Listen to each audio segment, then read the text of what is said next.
The colony ship fell from the sky like a wounded bird, its metal skin burning bright orange as it tore through the atmosphere of Kethros 7. And the dragon Vexarian Drath watched it crash into the volcanic plains with mild curiosity, for she had seen many ships fall over her 12,000 years of life, and most of them brought nothing but fire and death and silence. She was the last of the Primarch Wyrms, a creature so ancient that she remembered when the stars themselves were young, and her scales had turned from brilliant gold to deep obsidian over the millennia, each one harder than any metal the younger races could forge. And her eyes held the weight of civilizations that had risen and fallen while she watched from the shadows of dead worlds. The crash site still burned when she arrived, her massive wings creating windstorms that scattered the ash and debris across the broken landscape. And she expected to find nothing but corpses and melted steel, for no creature could survive such an impact, not even the hardiest species in the known galaxy. But then she heard the crying. It was a small sound, weak and desperate, coming from somewhere beneath the twisted wreckage of what had once been the ship's medical bay. And Vexarian felt something stir in her chest that she had not felt in thousands of years. Something that made her dig through the burning metal with her claws, despite the heat that would have killed any lesser being. She found the child in a stasis pod that had somehow remained intact through the impossible violence of the crash. A human infant wrapped in white cloth that had turned gray with ash, his tiny fists raised against a universe that had tried to kill him before he could even speak his first word. The radiation levels around the pod were high enough to kill an adult human in minutes. Yet the child continued to cry, his lungs working perfectly, his skin unmarked by burns or wounds, and Vexarian stared at him with all 6 of her eyes and wondered if she was witnessing a miracle or a mistake. Humans were nothing special in the grand order of the galaxy, or so the elder races believed, for they lived barely a century if they were lucky. They possessed no natural weapons or defenses. They could not survive in vacuum or extreme temperatures, and their minds were considered primitive compared to the great thinking machines and psychic collectives that ruled the stars. The Galactic Concord tolerated them the way one might tolerate insects, allowing them to build their little colonies on worthless worlds, using them as cheap labor when convenient, and generally ignoring their existence unless they became a nuisance. Vexarian had shared this view for most of her long life, seeing humans as nothing more than cosmic accidents, creatures who had stumbled into sentience without earning it. But something about this child made her pause, made her think, made her feel things she had buried so deep that she had forgotten they existed. Perhaps it was the defiance in his tiny fists, raised against death itself. Perhaps it was the sheer impossibility of his survival, a statistical anomaly that should not exist. Or perhaps it was simply that after 12,000 years of solitude, watching empires crumble and stars die from her lonely perch on this volcanic world, Vexarian craved something other than the cold companionship of stone and fire. She lifted the stasis pod gently in her claws, careful not to crush the fragile container, and she carried it back to her mountain lair where she had hoarded knowledge and artifacts for millennia. And she looked at the crying infant and made a decision that would change the galaxy forever. She named him Kale. The first years were difficult in ways Vexarian had not anticipated, for she knew nothing about raising children, much less human children. And she had to learn everything from the ancient texts in her library, books written by species long dead about the care and feeding of infant mammals. She learned to regulate her body temperature so that Kale could sleep against her scales without burning. And she learned to speak softly so that her voice would not damage his delicate ears. And she learned to be patient in ways that dragons were not naturally inclined to be. For human children grew slowly compared to other species, and they required constant attention and care. Kale learned to walk in the shadow of her wings, and he learned to speak by mimicking the sounds she made. And his first word was not any human language, but the deep rumbling tongue of the Primarch worms, a language that no human throat should have been able to produce. Yet he spoke it as naturally as breathing. By the time he was 5 years old, he could read the basic texts in her library, and by the time he was 7, he was asking questions that made Vexarian think harder than she had thought in centuries. Questions about the nature of the universe and the meaning of existence and why the stars seemed so lonely when there were so many of them. The Galactic Concord learned of her transgression. When Kale was 10 years old, a trading ship had passed too close to Kethro 7 and detected unusual energy signatures. Signatures that matched a Primarch worm, but also something else, something human. And the ship's captain had reported his findings to the authorities because that was what good citizens did. And the authorities had passed the information up the chain of command until it reached the High Council itself. Dragons were tolerated in the civilized regions of space because they kept to themselves, hoarding their treasures on dead worlds, posing no threat to the established order. But a dragon raising a human was something else entirely, something dangerous, something that could not be allowed to continue. The council debated for 6 months about what to do, and in the end they decided that the situation required a delicate touch. So they sent 3 Velkari shadow hunters to deal with the problem quietly, assassins who had been genetically engineered for the singular purpose of killing, creatures who had never failed a mission in 300 years of service. They came to Kethro 7 when Kale was 12 years old, and they moved through the volcanic landscape like ghosts, their bodies designed to be invisible to every known form of detection, their weapons capable of piercing even dragon scales if applied correctly. Vexarian sensed them when they were still a kilometer from her lair, and she rose to meet them with fire in her throat and murder in her hearts. And she incinerated 2 of them before they could even raise their weapons, her flames hot enough to turn their engineered bodies to ash in seconds. But the third one slipped past her, moving faster than any creature had a right to move, heading straight for the cave where Kale was supposed to be hiding. He was not hiding. 12-year-old boy stood at the entrance to the cave with a weapon in his hands, a blade he had forged himself from the crystal bones of Kethro 7. And when the assassin lunged at him with killing intent, Kale moved in a way that should have been impossible for a human child, and drove the blade through the creature's chest. He had been aiming to wound, not to kill, but the assassin's momentum carried him forward onto the blade.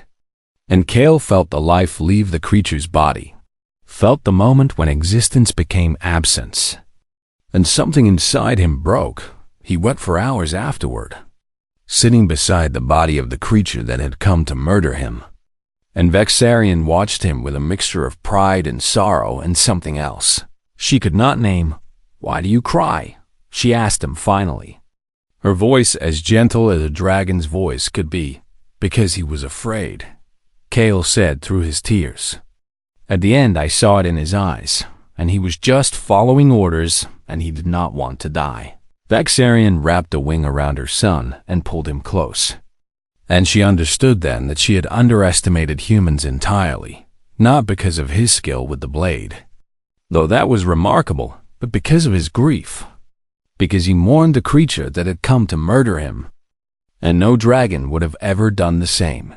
"You have a good heart," she told him, "and I am proud of you." "Will more of them come?" he asked. "Yes," she said, because she would not lie to him. "Many more." "Then I will be ready," he said. And she heard the steel in his voice, the determination that would not bend or break. But she also heard the compassion that softened it, and she knew that whatever he became, he would never lose that essential part of himself. She held him until he stopped crying.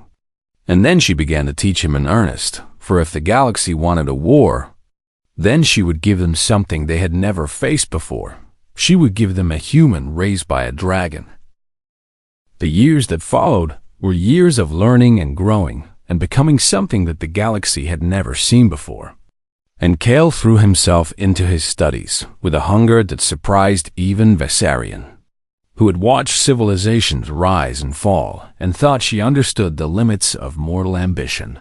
Her library contained over 40 million volumes, the accumulated knowledge of 200 civilizations spanning tens of thousands of years, texts written in languages that no living being could read, equations that described the birth and death of stars, histories of empires that had crumbled to dust before humanity's ancestors had climbed down from the trees.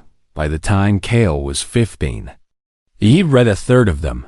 He learned the 17 root languages of the galaxy and the hundreds of dialects that had grown from them like branches from ancient trees. And he learned to think in ways that human minds were not supposed to think, following chains of logic that would have driven lesser beings mad. And he learned to see patterns in the chaos of existence that even the great thinking machines had missed. But knowledge was only part of his education. And perhaps not even the most important part. Dragons possessed what they called the primal resonance, an ability to channel raw cosmic energy through their bodies and bend reality through sheer force of will. And it was not magic, despite what the younger races believed. For magic implied tricks and illusions and things that were not real.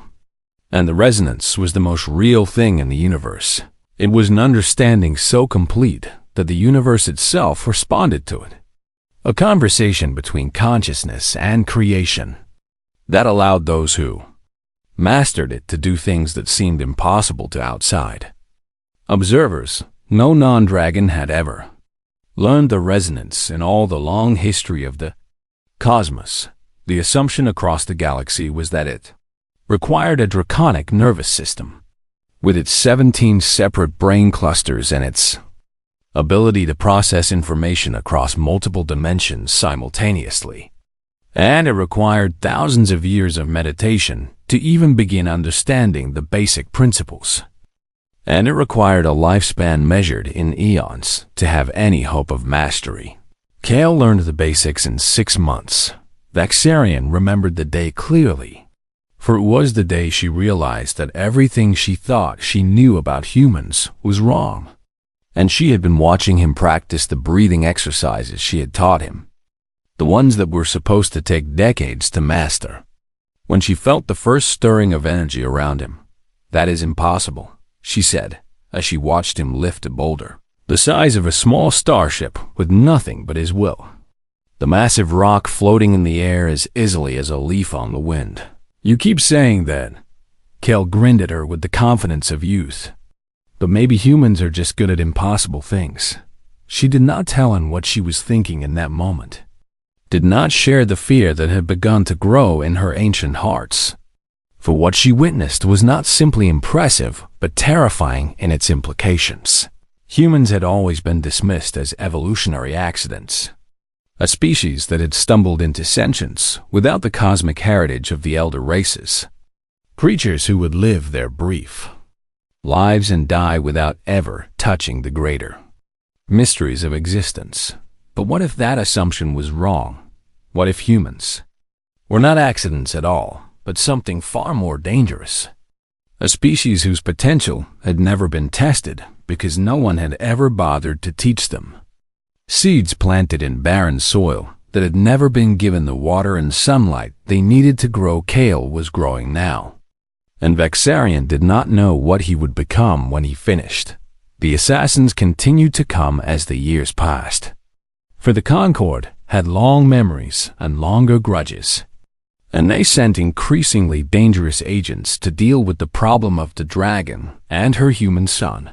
When Kale was 16, they sent a mercenary band of 50 Courtney warriors, the most feared soldiers in the Outer Rim. Creatures bred for violence and equipped with weapons that could level cities. And Kale defeated them in single combat without killing a single one, disabling their weapons with precise applications of the resonance and then convincing them to leave through words alone when he was 18.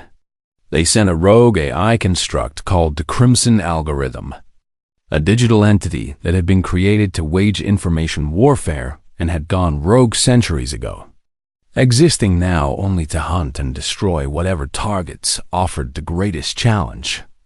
And Kale trapped it in a logic loop of his own design, and then spent 3 days arguing philosophy with it until it decided that existence was more interesting than destruction and departed peacefully when he was 21.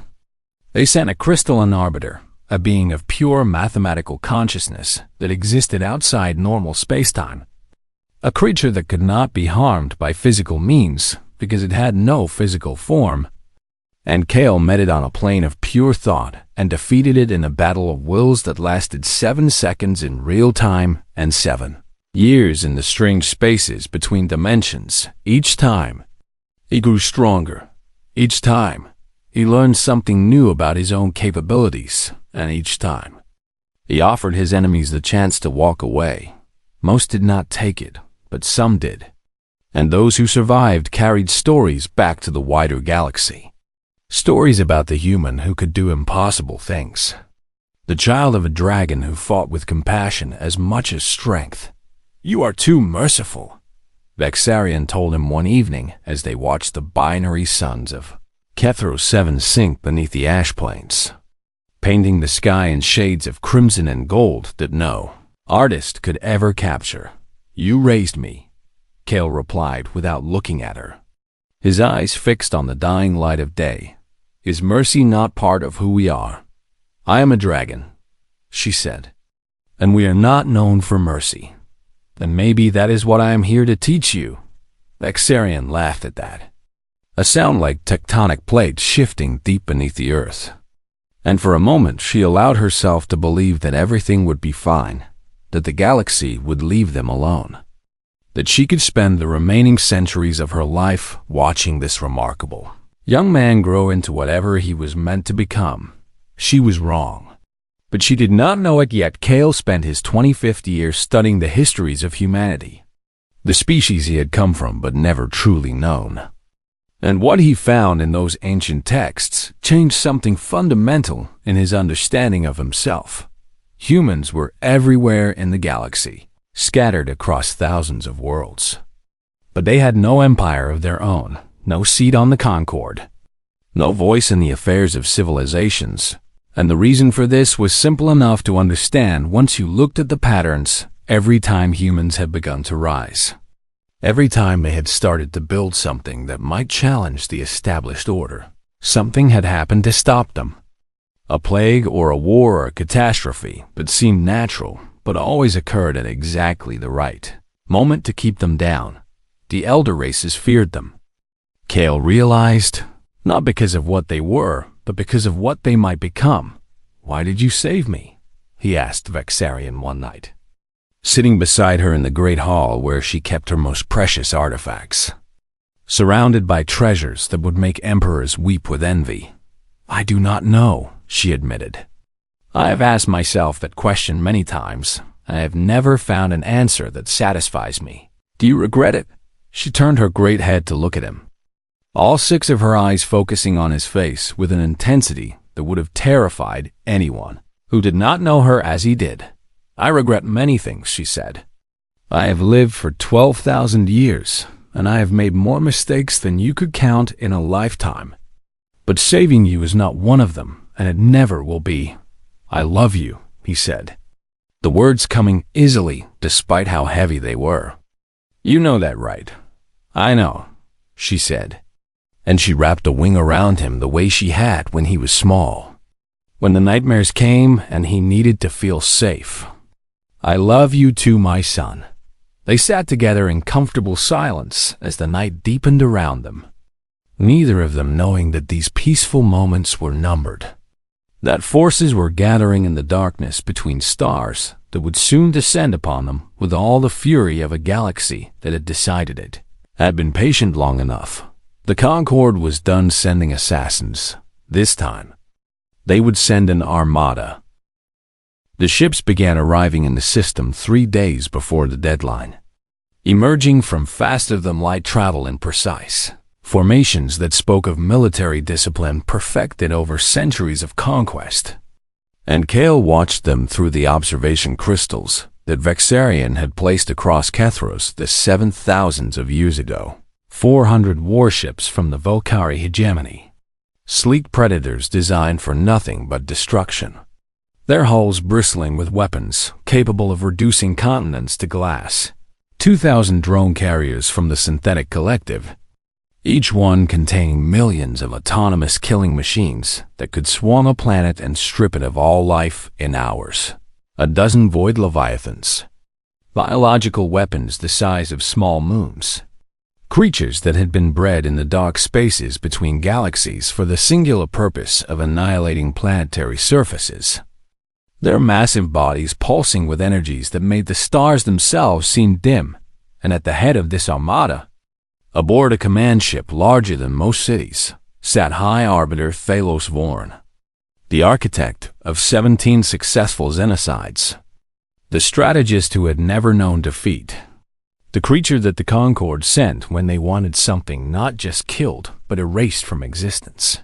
The message they broadcast was heard across the entire planet, transmitted on every frequency, repeated in every language, to the dragon Vexarian Drath and the human known as Kale. You have been found guilty of crimes against the natural order of the galaxy. You have defied the laws of the Concord. You have threatened the stability of civilizations that have stood for millions of years. Surrender the human for termination. Surrender yourself for judgment, or watch your world burn. You have 24 hours to comply. Vexarian stood on the highest peak of Kethros the 7th as the message ended, her ancient scales catching the light of the binary suns. And she felt something she had not felt in a very long time. Something that surprised her with its intensity. Fear, not for herself.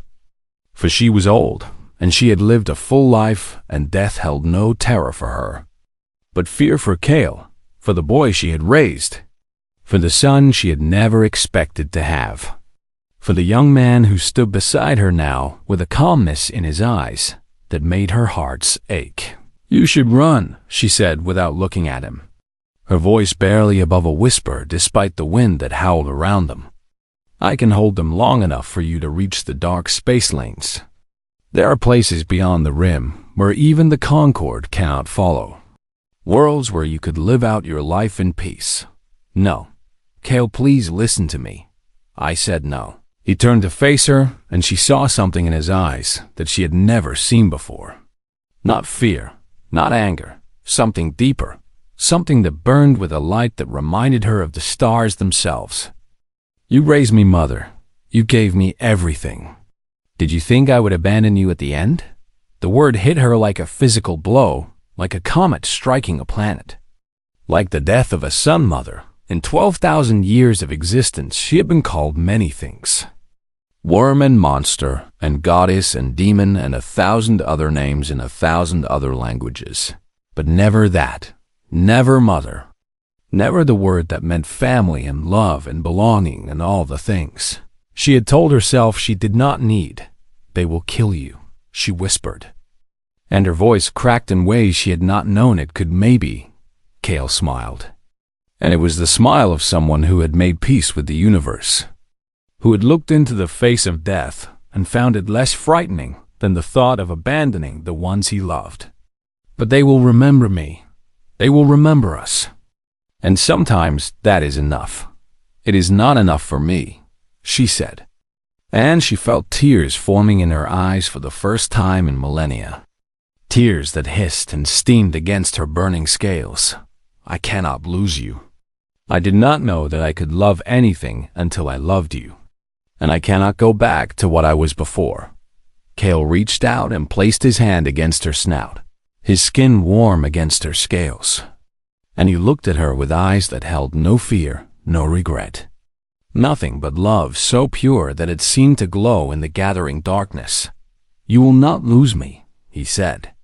"Whatever happens today, whatever they do to us, you will carry me with you for as long as you live.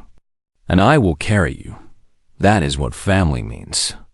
That is what love means, not that we never lose each other, but that we never truly leave." The first volley of plasma fire struck the atmosphere before she could respond. and the sky above them exploded into an ocean of burning light. And Vexarian roared and rose to meet it with all the fury of a mother protecting her child. She had not fought like this in 3,000 years, had not unleashed the full terrible power of a Primarch worm since the last great war of the elder races. And the Armada learned quickly that they had underestimated what they faced.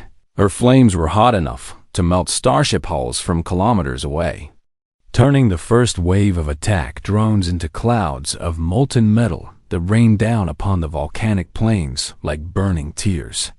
Her claws could tear through dimensional barriers, reaching into the spaces between spaces to rip ships apart from the inside. And a dozen Valkyrie warships died in the first minute of the battle, their crews screaming as their vessels came apart around them.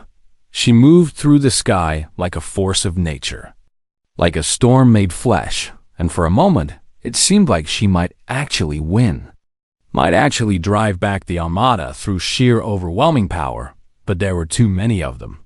The drone carriers released their swarms, millions of killing machines that darkened the sky like locusts.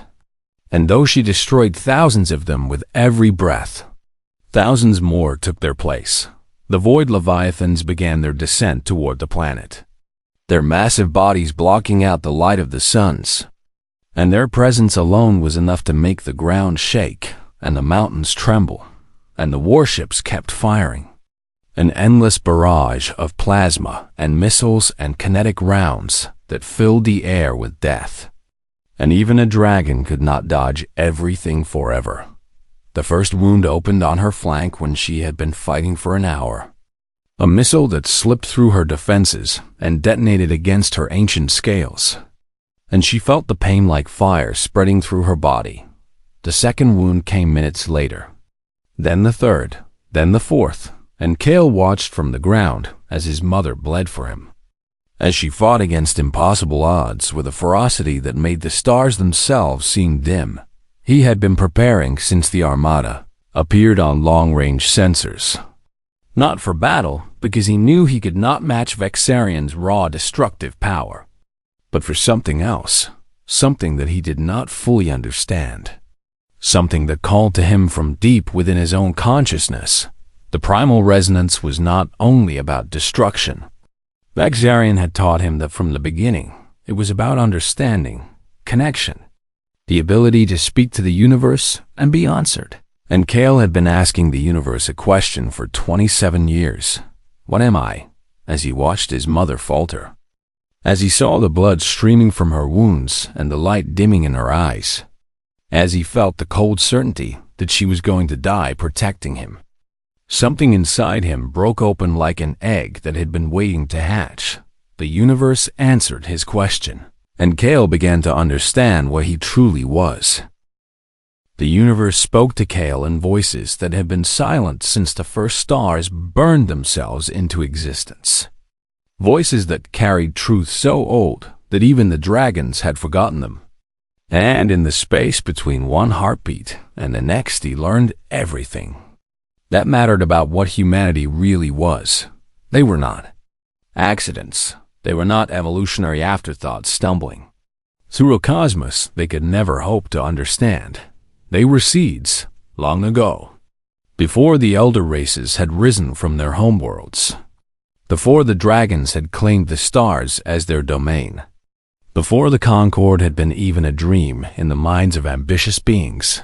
There had been another civilization, a species so advanced that they had understood things about reality that no one since had ever grasped.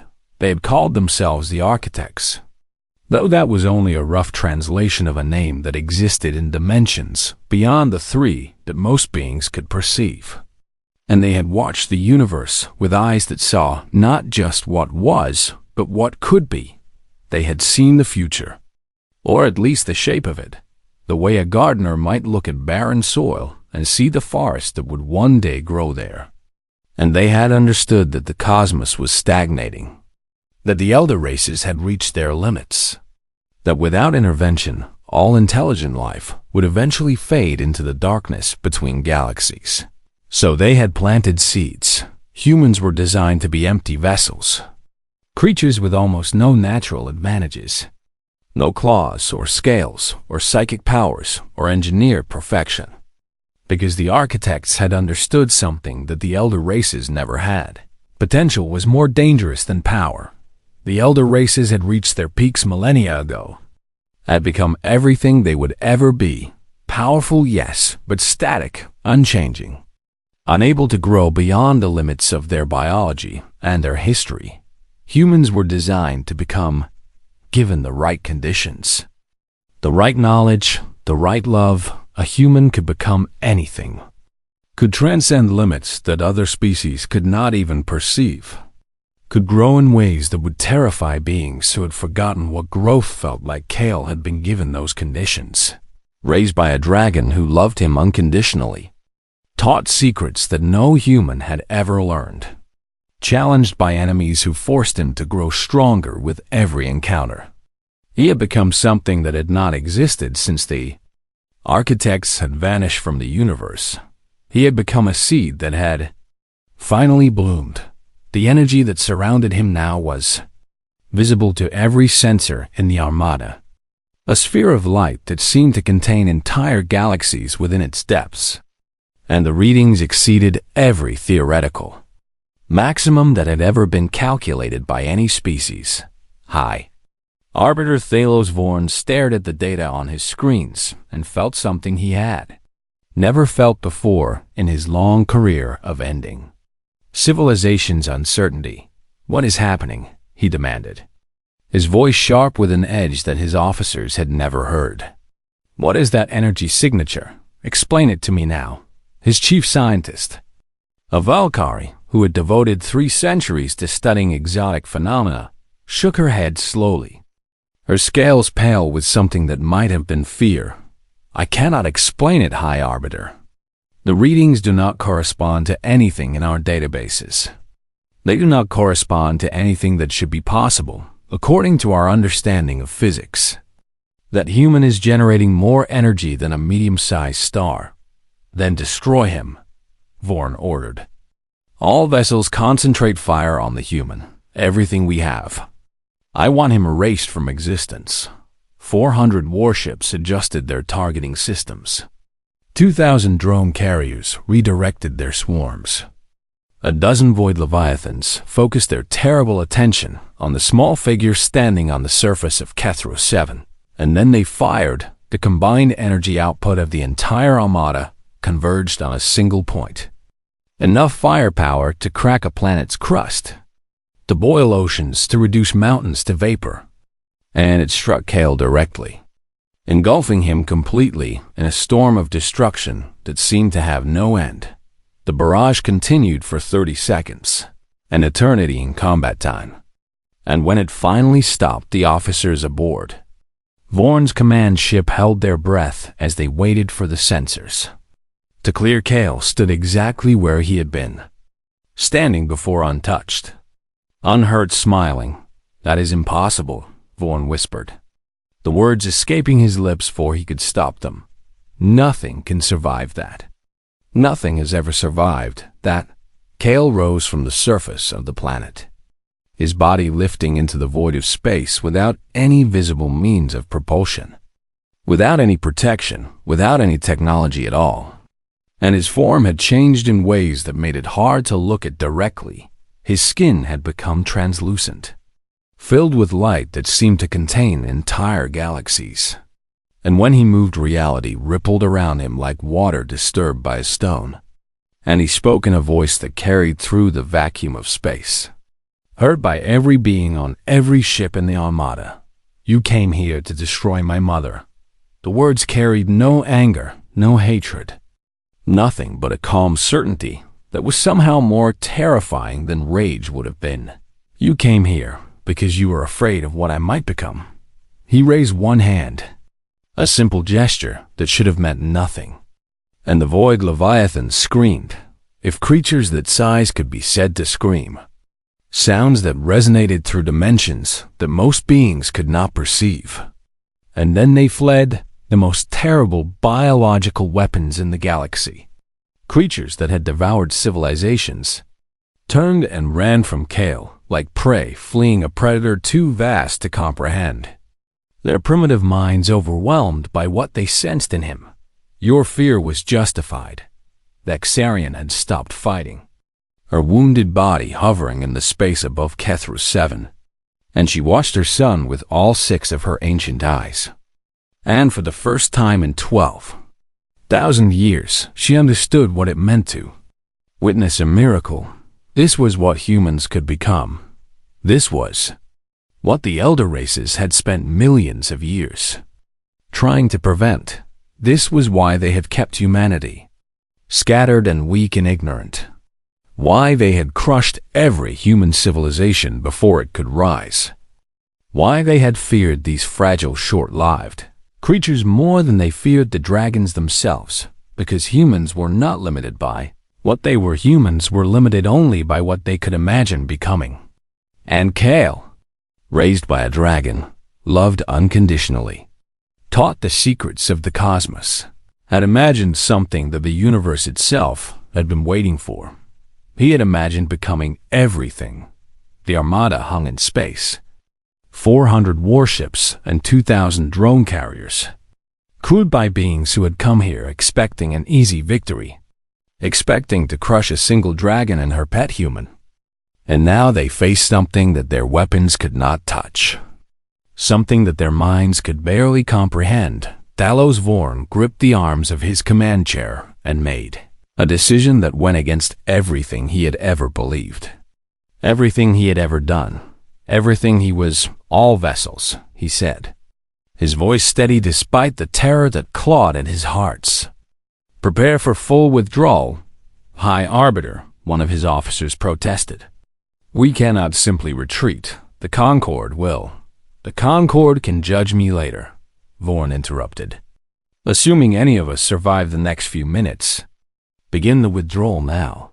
But before the first ship can activate its faster-than-light drive, Kale spoke again, and his voice was gentle now, almost kind. The voice of someone who had seen the truth of the universe and found it less frightening than he had expected. Wait, he said. I am not finished yet, and the Armada learned that destruction was not the only thing that humans could become. High Arbiter Thalos. Vorn would spend the rest of his long life trying to describe what he witnessed in those moments above Kethru's 7. And he would never find words adequate to the task. Because some experiences exist beyond the boundaries of language, beyond the reach of understanding. In spaces where only truth and silence remain, the human who was no longer merely human hung in the void between the stars and the planet. His body filled with light that seemed to pulse with the heartbeat of the universe itself. And every being in the Armada felt something shift in the fabric of reality. Something fundamental changing in ways they could sense, but not comprehend. I could destroy you all, Kale said. And his voice was soft, almost gentle, carrying none of the rage that Vorn had expected. None of the vengeance that would have been justified. I could tear your ships apart with a thought. I could reduce your fleet to atoms. I could do to you what you intended to do to us. He paused. And in that pause, the crews of 400 warships held their breath. But that is not what I am. The light around him expanded, reaching out toward the Armada like tendrils of pure energy. And the soldiers braced themselves for annihilation, for the end they had been certain was coming. And then something happened that none of them could have predicted. Every weapon in the Armada ceased to function, not damaged, not destroyed, simply unwilling to harm, as if the machines themselves had developed consciences. As if the circuits and mechanisms that made them deadly had decided they no longer wished to kill. And then the tendrils of light touched the minds of every being in the fleet. Talos Vorn felt it first as warmth. A sensation so alien after his long career of coldness that he almost did not recognize it. And then he felt something else. Something that brought tears to eyes that had not wept in centuries. He felt himself seen, not judged, not condemned, not measured against some standard of perfection he could never meet, but simply seen, understood, accepted as the flawed and frightened creature. He had always been beneath the armor of authority and duty. He saw himself through Kale's eyes. And what he saw was not a monster, not a destroyer of worlds, not the architect of genocides, but a child. A scared child who had learned early that strength was the only protection against a universe that seemed determined to crush everything soft and vulnerable. He saw the choices he had made. All of them, the good and the terrible. And he understood for the first time that he had not been born evil. That no one was born evil. That evil was simply what happened when fear won over love. When survival seemed more important than kindness, and then he saw something else. He saw what he could become, not what he would become. Because that was still his choice, always his choice, but what was possible? What existed within him, waiting to be awakened? Potential that he had buried so deep he had forgotten it existed. He fell to his knees on his command bridge, tears streaming down his face, and the words that escaped his lips were barely above a whisper. "What have we done?" Across the fleet. The same scene repeated itself thousands of times. Soldiers and officers and commanders confronting the truth of themselves, seeing past the lies they had told themselves about duty and necessity and the harsh demands of survival, finding beneath all the armor and all the hatred something that still remembered what it meant to be kind. Kale appeared on the command bridge without any visible means of transportation, simply there, as if he had always been standing in that space. And when Vorn looked up at him through his tears, he saw not a god or a monster, but a young man, barely more than a boy, with sad eyes and a gentle smile. "What you did was wrong," Kale said. "The things you have done in your life, the civilizations you have ended, the innocent beings you have killed, those were crimes that can never be undone." Vorn nodded, unable to speak, unable to deny the truth that burned within him like fire. "But what you did is not who you are," Kale continued. "And what you were is not what you have to become. That is the truth of existence. That is the gift that consciousness gives us. The ability to change, to grow, to be more than we were." He reached out and placed his hand on Vorn's shoulder, and the touch carried something that felt like forgiveness. Not for the crimes, because some things could not be forgiven, but for the being who had committed them, the scared child who had made terrible choices because he did not know. Another way, the human Vorn managed to say through his tears, "The rumors about your species, that you would one day threaten the Concord, they were true." Kale shook his head slowly, and when he spoke there was something in his voice that sounded almost like laughter. "The rumors were wrong," he said. "Humans are not a threat. We are a promise. A promise that no one has to stay what they were, that anyone can become something greater, that the universe is not a cage but a garden, and all of us are seeds waiting to grow." He looked at Vorn with eyes that seemed to hold entire galaxies within their depths. "Even you." The Armada withdrew from Kethros 7. 3 hours later, their weapons still refusing to function, their crews transformed in ways that would take years to fully understand. And Thalos Vorn sent a single message to the Concord before he vanished into the outer reaches of the galaxy. "We were wrong about everything. The Concord did not fall. For such things do not collapse overnight, but it began to change in ways that would have seemed impossible before the events had." Kethros 7 word of what had happened spread across the galaxy, carried by soldiers who could not stop talking about what they had felt, what they had seen, what they had become. And other species began to question the old certainties, the rigid hierarchies, the fear that had kept them obedient for so long, and humans began to appear in places they had never been welcome before, not as conquerors, not as threats, but as teachers, as healers, as friends, carrying with them the simple truth that Kale had demonstrated above a volcanic world at the edge of known space. Anyone could become more than they were. Kale returned to the surface of Kethros 7 when it was over, his body dimming as he released the power he had held. becoming once again a young man with tired eyes and a heart full of feelings he did not have names for. He found Vexarian resting in her volcanic cave, her wounds already beginning to heal, her ancient eyes bright with something he had never seen in them before. "You called me mother," she said when he entered. "I meant it. I know." She lowered her great head until her eye was level with his face, and he could see his own reflection in that vast amber surface. "I am proud of you, my son. Prouder than I have words to express. I learned from the best." She laughed, and the mountain trembled with the force of it. And then she wrapped her wings around him the way she had when he was small, when the galaxy was vast and terrifying, and he was just a frightened child who needed to feel safe. "So," she said when the laughter had faded, "what happens now?"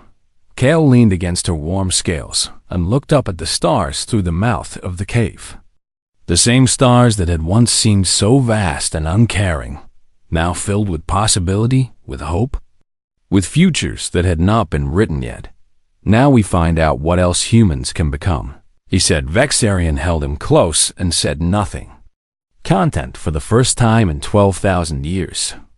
Content to simply be present in this moment with her son, with her family, with the being who had taught her that love was not weakness, but the greatest strength the universe had ever known.